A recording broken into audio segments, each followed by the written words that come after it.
ಪ್ರಾತಸ್ಮರಣೀಯ ಬಸವಾದಿ ಪ್ರಮುಖರನ್ನ ಪೂಜ್ಯ ಹಂಪಿ ಹೊಸಪೇಟೆ ಬಳ್ಳಾರಿಯ ಜಗದ್ಗುರು ಕೊಟ್ಟೂರು ಸ್ವಾಮಿ ಸಂಸ್ಥಾನದ ಹಾಲ್ಕೆರೆಯ ಅನ್ನದಾನೇಶ್ವರಿ ಸಂಸ್ಥಾನದ ನಿರಂಜನ ಗುರು ಪರಂಪರೆಗೆ ನಡೆದು ಪೂಜ್ಯ ಗುರುವರರೆಲ್ಲ ಸ್ಮರಣೆ ಮಾಡಿ ಪವಿತ್ರ ಕ್ಷೇತ್ರವಾಗಿರ್ತಕ್ಕಂತಹ ಕೂಡಲ ಸಂಗಮದ ಬಸವಣ್ಣನವರ ಈ ಪವಿತ್ರ ಕ್ಷೇತ್ರದಲ್ಲಿ ಅಖಿಲ ಕರ್ನಾಟಕ ವೀರಶೈವ ಲಿಂಗಾಯತ ಖಂಡೇ ವಜ್ರ ಸಮಾಜ ಬೆಂಗಳೂರು ಚಾಲುಕ್ಯ ಸಂಸ್ಕೃತಿ ಅಧ್ಯಯನ ಪೀಠ ಕಲಬುರಗಿ ಇವರ ಸಹಯೋಗದಲ್ಲಿ ರಾಜ್ಯ ಮಟ್ಟದ 3ನೇ ಬೃಹತ್ ಸಮಾವೇಶ ಜರುಗಿದ್ದು ಕಾರ್ಯಕ್ರಮದ ಸಾನ್ನಿಧ್ಯವನ್ನ ನಿನ್ನೆಯಿಂದ ವಹಿಸಿರ್ತಕ್ಕಂತಹ ನಿರ್ಮಾಣೀಯ ಜಗದ್ಗುರುಗಳವರ ಆದಿಯಾಗಿ ಎಲ್ಲ ಪರಮ ಪೂಜ್ಯರಲ್ಲಿ ಅನಂತ ಪ್ರಣಾಮಗಳು.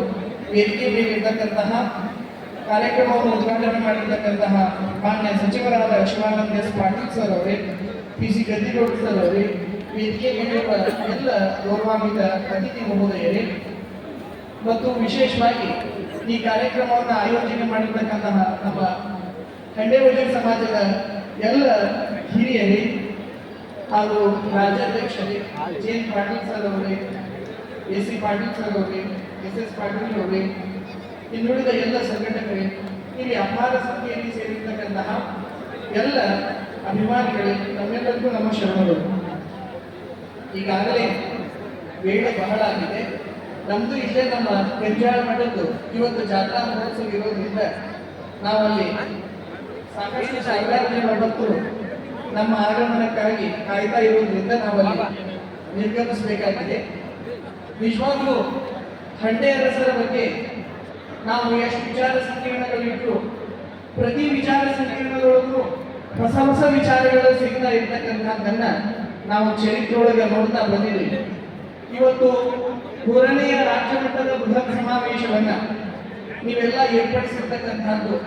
ಮೊದಲಿಗೆ ಈ ಸಮಾವೇಶವನ್ನ ಏರ್ಪಡಿಸಿ ಸಮಾಜದ ಇತಿಹಾಸವನ್ನು ತಿಳಿಸಬೇಕು ಅಂತ ಪ್ರಯತ್ನ ಪಟ್ಟಿರ್ತಕ್ಕಂತಹ ಎಲ್ಲ ಮನಸ್ಸುಗಳಿಗೆ ಬಸವಾದಿ ಶಿವಶರಣರ ಆಶೀರ್ವಾದ ಸದಾಕಾಲ ಇರಲಿ ಅಂತಂದು ಮೊದಲಿಗೆ ಶುಭ ಹಾರೈಸಿ, ಇದು ಯಾಕೆ ಸಮಾವೇಶಗಳನ್ನು ಮಾಡಬೇಕು ಅನ್ನೋದೊಂದು ಪ್ರಶ್ನೆ ಇದೆ. ಸಮಾವೇಶಗಳನ್ನು ನಾವು ವೀರಶೈವ ಸಮಾಜದೊಳಗ ನಾವು ಬೇರೆ ಇದ್ದೇವೆ ಅಂತ ಅನ್ನೋದಕ್ಕಲ್ಲ, ಇದಕ್ಕೊಂದು ಸಂಸ್ಕೃತಿ ಅದ, ಖಂಡೇ ಸಂಸ್ಕೃತಿ ಅದ.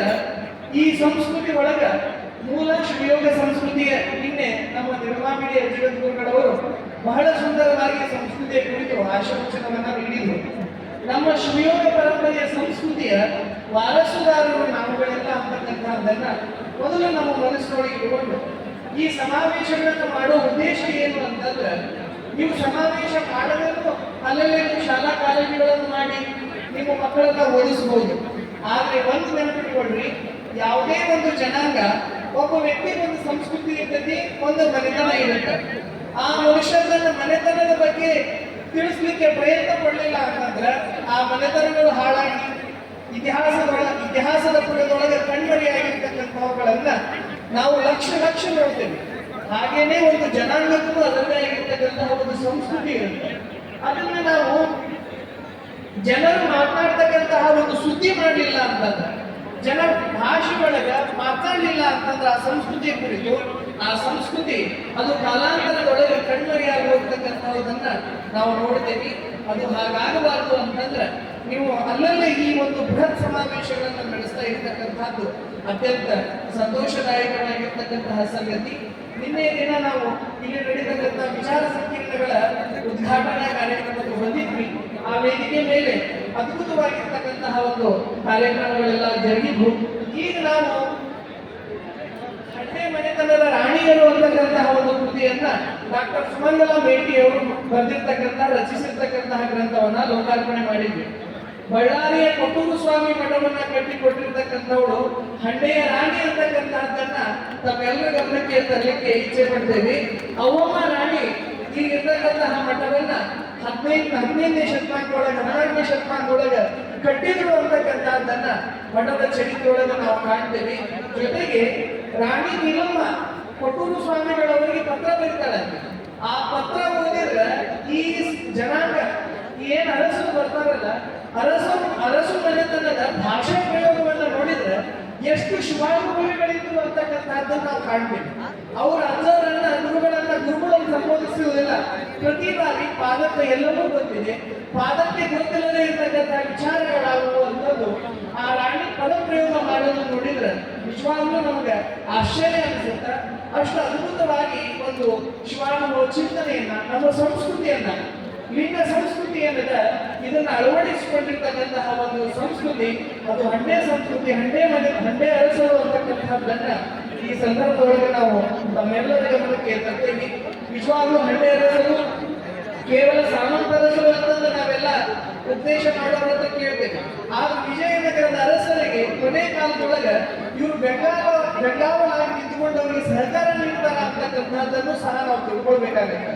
ಒಂದು ದೊಡ್ಡ ಸಾಮ್ರಾಜ್ಯ ಇಂಥ ಸಣ್ಣ ಸಣ್ಣ ಸಾಮ್ರಾಜ್ಯಗಳು ಅಂತ ಅನ್ನಕ್ಕಾಗೋದಿಲ್ಲ. ಅವುಗಳಿಗೆಲ್ಲ ಒಂದು ಗಟ್ಟಿಮುಟ್ಟಾಗಿರ್ತಕ್ಕಂತಹ ಒಂದು ಆಡಳಿತ ನಡೆಸಬೇಕಾದ್ರೆ ಇವರು ನಡೆಸಿರ್ತಕ್ಕಂಥ ಇವರ ಒಂದು ಪ್ರಾಮಾಣಿಕತೆಯೂ ಸಹ ಅಷ್ಟೇ ಪ್ರಮುಖವಾಗುತ್ತೆ ಅನ್ನೋದನ್ನು ನಾವು ಈ ಸಂದರ್ಭದೊಳಗೆ ಸ್ಮರಣೆ ಮಾಡಬೇಕಾಗುತ್ತೆ. ನಿಜವಾಗ್ಲೂ ಈ ಕಾರ್ಯಕ್ರಮ ಅದ್ಭುತವಾಗಿ ನಡೆದಿದೆ. ಇನ್ನು ಹಲವಾರು ಜನ ಪೂಜ್ಯರು ಮತ್ತು ವಿದ್ವಾಂಸರುಗಳೆಲ್ಲ ಮಾತನಾಡುವರಿದ್ದಾರೆ. ನಾನೇನು ಹೇಳಿದೆ, ನಮ್ಮ ಎಸ್ ಸಿ ಪಾಟೀಲ್ ಸರ್ ಈ ವಿಷಯವಾಗಿ ಬಹಳಷ್ಟು ಕೆಲಸಗಳನ್ನ ಮಾಡ್ತಾ ಬಂದಿದ್ದಾರೆ. ಜೇನ್ ಪಾಟೀಲ್ ಸರ್ ಚಾಲುಕ್ಯ ಸಂಸ್ಕೃತಿ ಅಧ್ಯಯನ ಪೀಠದಿಂದ ಹಲವಾರು ಕೆಲಸಗಳನ್ನು ಮಾಡ್ತಾ ಬಂದಿದ್ದಾರೆ. ಮೊನ್ನೆ ತಾನೇ ಹಂಪಿ ಕನ್ನಡ ವಿಶ್ವವಿದ್ಯಾಲಯದಿಂದ ನಮ್ಮ ಕೆ ರವೀಂದ್ರನಾಥ್ ಅವರು ತಮ್ಮ ಶಿಷ್ಯನ ಕಡೆಯಿಂದ ಒಂದು PhD ಪ್ರಬಂಧವನ್ನು ಸಹ ಮಂಡಿಸಿದ್ರು ಅಂತಕ್ಕಂಥದ್ದನ್ನು ಈ ಸಂದರ್ಭದೊಳಗೆ ನಾವು ಹೇಳಬೇಕಾಗತ್ತೆ.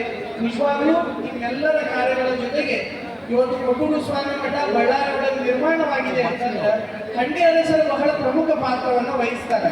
ಒಟ್ಟು 4 ರಾಜಮನೆತನಗಳ ಸಂಪರ್ಕ ಎಲ್ಲಿಗೆ? ಬಳ್ಳಾರಿ ಕೊಟ್ಟೂರು ಸ್ವಾಮಿ ಮಠಕ್ಕೆ.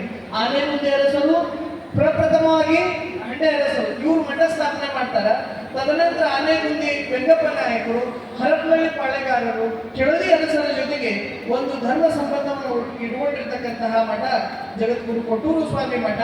ಒಂದು ಕರ್ನಾಟಕದೊಳಗ ಒಂದು ವಿರಕ್ತ ಮಠ ಸುಮಾರು 700 ಶಾಖಾ ಮಠಗಳನ್ನ ಹೊಂದಿ 64,000 ಎಕರೆ ಜಮೀನನ್ನ ಹೊಂದುತ್ತೆ ಅಂತಂದ್ರೆ ಅದಕ್ಕೆ ಈ ಅರಸರು ಸುಮಾರು 23 ಬಾರಿ ದಾನಗಳನ್ನ ನೀಡಿದ್ರು ಅಂತಕ್ಕಂಥದ್ದನ್ನ ನಾವು ಚರಿತ್ರೆಯೊಳಗೆ ಕಾಣ್ತೇವೆ. ನಿಮ್ಗೆಲ್ಲ ಈ ಹೇಳಲಿಕ್ಕೆ ಇಷ್ಟ ಎಷ್ಟು ದೊಡ್ಡ ಸಂಸ್ಕೃತಿ ಇತ್ತು ಅನ್ನೋದನ್ನ ನಾವೆಲ್ಲ ವಿಚಾರ ಮಾಡಬೇಕಾಗುತ್ತೆ. ಹಳ್ಳಿ ಅರಸರು ಮಾಡಿರ್ತಕ್ಕಂತಹ ಕೆಲಸಗಳು ಬಳ್ಳಾರಿ, ಈಗ ಹೇಗೆ ನಾವು ಬೆಂಗಳೂರನ್ನ ಕಟ್ಟಿದವರು ನಾವು ಕೆಂಪೇಗೌಡ ಅಂತ ಹೇಳಿ ಹೇಳ್ತೇವೆ, ಬಳ್ಳಾರಿ ನಗರ ನವನಗರವನ್ನಾಗಿ ಮಾಡಿರ್ತಕ್ಕಂಥವ್ರು ಹಂಡೆ ಹನುಮಪ್ಪ ನಾಯಕ ಅನ್ನೋದನ್ನು ನಾವು ಅವತ್ತು ಸ್ಮರಣೆ ಒಳಗೆ ಇಟ್ಕೊಳ್ಬೇಕಾಗುತ್ತೆ. ಅಲ್ಲಿ ನೀವು ಯಾರು ಇಲ್ಲದೆ ಯಾರು ಈ ಬಗ್ಗೆ ಕೆಲಸ ಮಾಡಿಲ್ಲ. ಹಂಡೆ ಅರಸರು ಅನ್ನೋದು ಯಾರು ಅಂತ ಕೇಳ್ತಾರಲ್ಲ, ಕೆಲವರು ನಮ್ಮವರು ಏನ್ ಮಾಡ್ಬಿಟ್ರು, ಹಿಂದೆ ಏನಾಯ್ತು, ಹಂಡೆ ಅರಸರ ಕಾಲದೊಳಗ ಹಂಡೆ ಸಮಾಜದವ್ರನ್ನ ಹಂಡೆ ಬ್ರಾಹ್ಮಣರು, ಹಂಡೆ ವೀರಶೈವರು, ಹಂಡೆ ಕುರುಬರು ಅಂತ ಹೀಗೆಲ್ಲ ಹೆಸರುಗಳನ್ನು ಇಟ್ಕೊಂಡು ಬಂದ್ರು. ಅಲ್ಲಿ ಚಾಲ್ತಿ ಒಳಗೆ ಹಂಡೆ ಕುರುಬರು ಅನ್ನೋದು ಅಂತ ಬರ್ತ ವಿನಃ ಹಂಡೆ ವೀರಶೈವರು ಇದ್ರು ಅಂತಕ್ಕಂತಹದ್ದನ್ನ ಅಲ್ಲಿ ಪರಿಚಯ ಮಾಡ್ಲಿಕ್ಕೆ ಸಾಧ್ಯವಾಗಲಿಲ್ಲ. ಆದ್ರೆ ಬಳ್ಳಾರಿ ನಗರ ಅಷ್ಟು ಅದ್ಭುತವಾಗಿ ನಿರ್ಮಾಣ ಆಗಿದೆ ಅಂತಂದ್ರೆ, ಸುತ್ತಮುತ್ತಲೂ ಕೋಟೆ ಕೊತ್ತಲಗಳೆಲ್ಲ ನಿರ್ಮಾಣವಾಗಿದೆ ಅಂತಂದ್ರೆ ನಿಜವಾಗ್ಲೂ ಇವರ ಜನೋಪಯೋಗಿ ಕಾರ್ಯಗಳನ್ನೆಲ್ಲ ನಾವು ಸ್ಮರಣೆ ಮಾಡಲೇಬೇಕಾಗುತ್ತೆ. ನೀವು ಬಳ್ಳಾರಿ ಒಳಗೆ ಯಾವುದೇ ವಿಚಾರ ಸಂಕೀರ್ಣಗಳನ್ನು ಇಟ್ಕೊಂಡ್ರೆ ಬಳ್ಳಾರಿ ಆಗಲಿ, ಹೊಸಪೇಟೆ ಆಗಲಿ, ಹಂಪಿ ಆಗಲಿ, ಸಿರುಗುಪ್ಪ ಆಗಲಿ, ಸಿನ್ನೂರು ಆಗಲಿ, ನೀವು ಯಾವುದೇ ಭಾಗಗಳು ಇಟ್ಕೊಂಡ್ರು ಸಂಪೂರ್ಣವಾಗಿ ನಿಮ್ಗೆಲ್ಲ ನಾವು ಸಹಕಾರ ನೀಡಿ ನಿಮ್ಮೆಲ್ಲ ಕಾರ್ಯಗಳಿಗೆ ನಾವು ಬೆಂಗಾವಲಾಗಿ ಇದ್ದೇವೆ. ಪೂಜ್ಯ ನಮ್ಮ ಗುರುವರರು ಈ ಸಮಾಜದ ಮೇಲೆ ಅಪಾರವಾಗಿರ್ತಕ್ಕಂಥ ಅಂತಃಕರಣವನ್ನು ಹೊಂದಿದ್ರು. ನಾವು ಸದಾಕಾಲ ನಿಮ್ಮೆಲ್ಲ ಕಾರ್ಯಗಳ ಜೊತೆಗೆ ನಾವು ಇರ್ತೇವೆ ಅಂತಕ್ಕಂತಹದ್ದನ್ನ ತಿಳಿಸಿ, ಇನ್ನೂ ಪರಮ ಪೂಜ್ಯರು ನಿಮಗೆಲ್ಲ ಅಮೂಲ್ಯವಾಗಿರ್ತಕ್ಕಂಥ ವಿಚಾರಧಾರೆಗಳನ್ನ ಹೇಳೋರಿದ್ದಾರೆ. ಎಲ್ಲ ಉದ್ದೇಶವನ್ನ ನಾವೆಲ್ಲೂ ಸಮಾಧಾನ ಚಿತ್ತದಿಂದ ಆಲಿಸ್ರಿ.